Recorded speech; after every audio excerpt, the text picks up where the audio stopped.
Hello বন্ধুরা, আমি সৌমিতা। আমরা আজ সকাল 11:30-12টা নাগাদ আমরা দীঘা এসেছি। দীঘা এসে আমরা অনেকগুলো হোটেল দেখেছি। যেহেতু দুদিন পরে হোলি, এই কারণের জন্য কোনো হোটেল ফাঁকা পাওয়া যাচ্ছিল না। আমাদের দুটো রুমের দরকার ছিল, আমরা অনেকেই এসেছি একসাথে, তো দুটো রুম নেব আমরা। তো আমরা হোটেল সেরকম একটা ফাঁকা পাচ্ছিলাম না। তারপর আমরা একটা হোটেল পেয়েছি, নিচের ফ্লোরে আমরা আছি।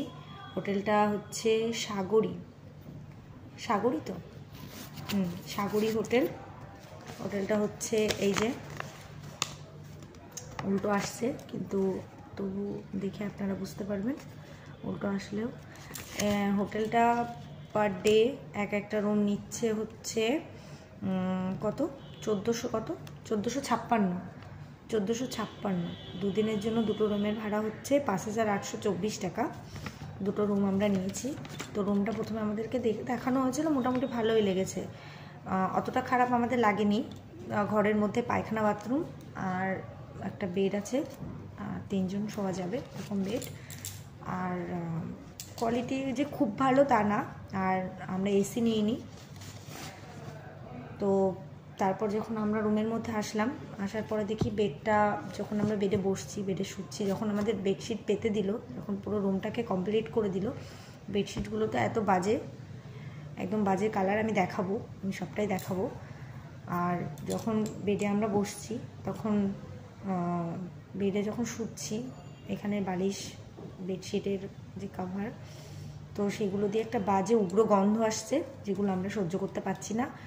আর সেরকম একটা ক্লিনও করে না, মানে পরিষ্কার করতেও আসে না ঘর। এখনও পর্যন্ত রুমের মধ্যে ঢোকার পরে একবারও দেখিনি যে ঘর পরিষ্কার করতে এসছে।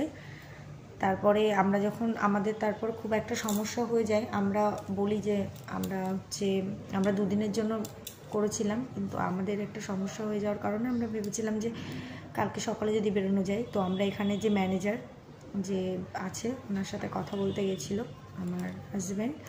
তো খুব খারাপ একটা ব্যবহার করে, মানে খুব বাজে বিহেভ করে বলে যে যদি চলে যেতে চান তো যেতে পারেন, টাকা ফেরত হবে না। টাকা ফেরতের ব্যাপারটা না, যে জানি যে কোনো জায়গায় হট করে টাকা ফেরত হয় না, কিন্তু মানুষের বিহেভটা তো ভালো থাকতে হয়, ব্যবহারটা তো ভালো থাকতে হয় না।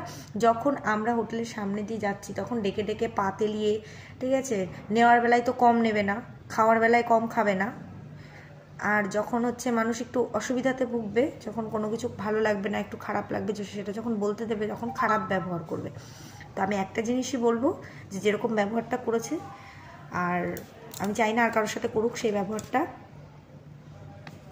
তো এই যে হোটেলের এই যে বিল আমি দেখিয়ে দিচ্ছি। কেউ দীঘাতে আসলে অন্তত এই হোটেলটা কোনোদিনও যেন কেউ থাকবেন না। এই হোটেলটাই একদম বাজে, বিচ্ছিরি, পরিষ্কার পরিচ্ছন্নতার কোনো বালাই নেই, ঠিক আছে। তারপর আবার কথা বলতে গেলে মেজাজ আসে। এইসব লোকজন মনে হচ্ছে আমরা ফ্রিতে আমাদের শুতে দিচ্ছে, ফ্রিতে খেতে দিচ্ছে, থাকতে দিচ্ছে, ফ্রিতে দিচ্ছে।